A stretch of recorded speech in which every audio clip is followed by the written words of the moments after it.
Assalomu alaykum do'stlar. Mana bitta buyurtmamizni tayyorlash jarayonida biz hozir. E'tibor beriladigan joyini ko'rsataman. Noshkalari juda ham yaqin qo'yilgan. Ikki chekkasi parda ildirgan paytdagi ikki chekkasi o'sha qalin mato tushadigan joylariga orasi 25 santimetrdan tashalgan. Va o'rtalari 40 santimetrdan. Ko'rishlaringiz mumkin. Oxirgi qo'yilgan o'sha oyoqchalari yaqin tashalgan. Yana bitta o'sha qulaylik bo'lishi uchun qilingan narsa, noshkachalar hammasi yuqoriga qaratib qo'yilgan.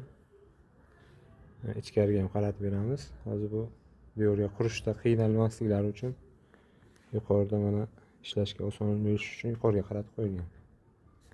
Buni xohlasangiz o'sha devorda tegagan pastadan, penani pastadan qo'yishingiz mumkin yoki yuqoriroq chiqsin desangiz, shu noshkani o'lchamida penani kesib olishingiz mumkin pichoqcha bilan. Mana o'z mana shu karniz bilan 5 metr karniz qilib tayyorlangan.